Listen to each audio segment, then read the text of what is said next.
축구팬 여러분, 안녕하세요. 지금 미국 MLS는 그야말로 예측 불가능한 플레이오프의 광풍 속에 휘말려 있습니다.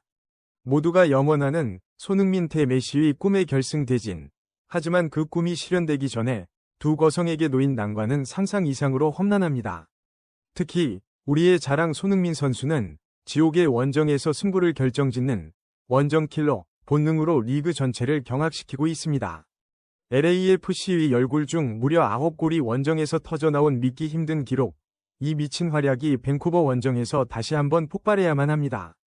반면 메시는 원정만 가면 나사 풀린 듯 무너지는 팀을 이끌고 정규리그 2위의 강호 신시내티 원정이라는 절체절명의 위기에 놓여 있습니다. 꿈의 결승이 좌절될 수도 있는 이 긴박한 MLS 플레이오프 4강 대진을 지금부터 심층 분석합니다. 손흥민 선수가 소속된 LAFC는 3전 2선승제로 치러진 플레이오프 8강에서 밴쿠버 화이트캡스를 꺾고 일찌감치 서부 컨퍼런스 4강에 진출했습니다. 이제 다음 상대 역시 밴쿠버와 함께 8강을 통과한 팀입니다. 모두가 손흥민의 압도적인 득점력에 환호하지만 그의 득점 기록을 자세히 들여다보면 더욱 경악할 만한 사실이 숨어 있습니다. 손흥민 선수는 LAFC 합류 후 현재까지 총 10골을 기록했는데 이 중 홈구장에서 터진 골은 단 한 골에 불과합니다. 무려 9골이 상대팀의 지옥같은 홈구장에서 터져나온 순도 100%의 원정골입니다. 손흥민 선수의 득점 궤적을 되짚어보면 그의 원정킬러 기질은 명확하게 드러납니다. 그의 MLS에서의 골 기록은 홈보다는 낯선 원정 경기에서 더욱 폭발적인 임팩트를 보여주었습니다. 데뷔 후 첫 득점부터 이미 원정에서 터져나왔는데 댈러스 원정에서 환상적인 프리킥 골을 성공시키며 그 서막을 알렸습니다. 이어서 관중이 가득 찬 세너제이 원정에서는 경기 시작 1분도 채 되지 않아 상대의 골망을 흔들며 상대팀의 기세를 꺾어버리는 놀라운 결정력을 과시했습니다. 특히 체력적으로 부담이 큰 고지대 원정에서도 그의 득점력은 멈추지 않았습니다.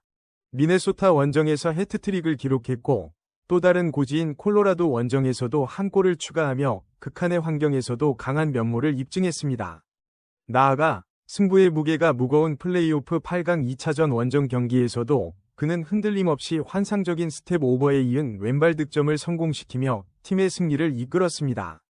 이처럼 손흥민의 골 기록은 그의 득점력이 홈팬들의 응원보다는 상대팀의 압박과 원정이라는 불리함 속에서 더욱 빛을 발한다는 사실을 명확히 보여줍니다.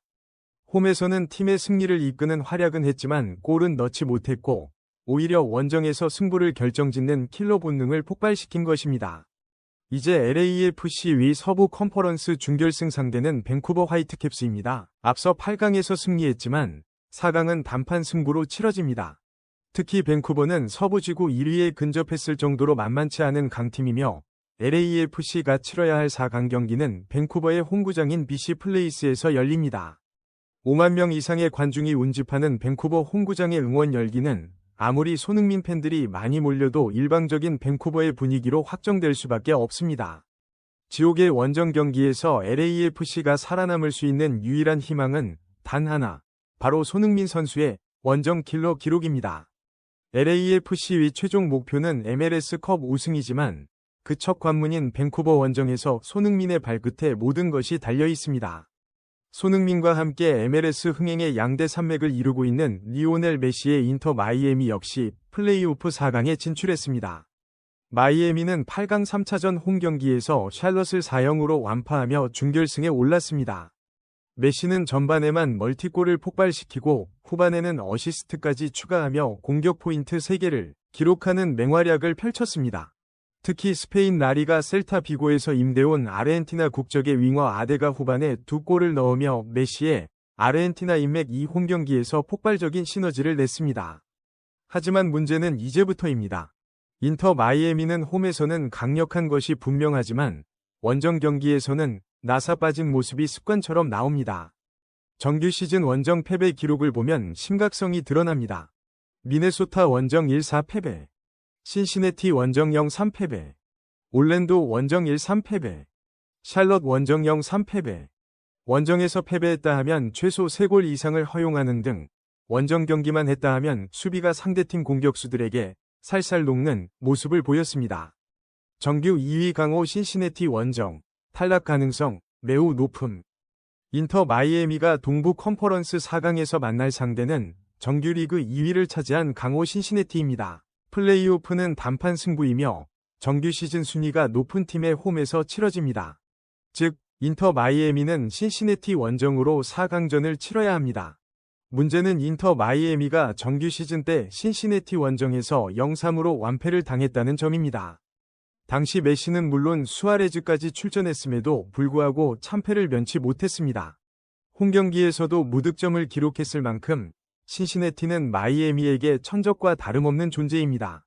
MLS컵 결승에서 손흥민 대 메시의 꿈의 대결을 기대하며 미국 축구 전체가 흥분하고 있지만 인터 마이애미가 신시내티 원정이라는 거대한 장벽을 넘을 수 있을지부터 의문이 생기는 상황입니다. 메시가 원정 징크스를 깨고 4강에 진출할지 아니면 신시내티 원정에서 무너지며 시즌을 마감할지 미국 축구는 현재 비상 상황에 놓여 있습니다. LAFC와 밴쿠버의 준결승 대결 외에도 서부 컨퍼런스의 다른 4강 대진 역시 이변의 연속이었습니다. 정규리그 1위 샌디에이고는 7위 포틀랜드를 상대로 원정에서 패배하며 3차전까지 가는 위기를 겪었지만 홈에서 압도적인 승리를 거두며 4강에 올랐습니다. LAFC 위 우승길에서 샌디에이고는 절대 피할 수 없는 강적입니다. 실제로 손흥민이 미국 축구에 적응한 후 샌디에이고와의 홈경기에서 맞붙었을 때 LAFC는 1-2로 패배한 바 있으며 이 패배는 손흥민이 MLS에서 겪은 유일한 패배였습니다. 또 다른 4강 진출팀은 미네소타였습니다. 미네소타는 홈에서 시애틀에게 경기 초반 2실점, 전반 퇴장이라는 최악의 상황을 맞았지만 헤딩골로만 역전에 성공하는 기적을 연출했습니다. 비록 경기 막판 동점골을 허용했지만 결국 승부차기에서 골키퍼의 극적인 활약으로 극적인 승리를 거두며 4강에 합류했습니다. 미네소타의 4강 상대는 샌디에이고로 결정되었습니다. 동부 컨퍼런스에서는 메시의 인터 마이애미가 신시내티와 격돌하는 가운데 나머지 대진은 정규리그 3위 필라델피아와 5위 뉴욕시티의 대결로 확정되었습니다. 뉴욕시티는 정규리그 4위 샬럿을 원정에서 3-1로 격파하는 이변을 연출하며 4강에 합류했습니다. 결국 MLS컵 우승을 향한 양대 컨퍼런스 4강 대진은 다음과 같이 완성되었습니다. 동부 컨퍼런스 신시내티 대 인터 마이애미, 필라델피아 대 뉴욕시티. 서부 컨퍼런스 밴쿠버 대 LAFC, 샌디에이고 대 미네소타. 손흥민의 LAFC가 밴쿠버 원정이라는 고비를 넘더라도 정규리그 우승팀 샌디에이고 또는 이변의 팀 미네소타라는 강력한 상대를 만나야 합니다. 손흥민의 우승길은 결코 쉬운 게 아닙니다. 오직 손흥민의 원정 킬러 기질에 기댈 수밖에 없는 상황입니다. 축구팬 여러분, 모두가 염원하는 손흥민 대 메시의 결승전은 실현될 수 있을까요? 아니면 메시가 신시내티 원정에서 무너지며 미국 축구 전체가 충격에 빠질까요? 그리고 우리의 원정왕 손흥민은 밴쿠버 원정에서 다시 한번 기적을 만들어낼 수 있을까요? 손흥민 선수의 밴쿠버 원정 경기는 현지 기준 11월 22일 토요일에 열릴 예정입니다. 그의 발끝에 서부 컨퍼런스의 운명이 달려 있습니다. 이 역사적인 MLS 플레이오프의 모든 순간을 놓치지 마십시오. 가장 빠르고 정확한 분석을 원하신다면 지금 바로 채널 이름을 구독하고 알림 설정을 켜주세요. 다음 영상에서 메시 원정 약점과 신시내티의 강력함을 집중적으로 분석해드리겠습니다. 시청해주셔서 감사합니다.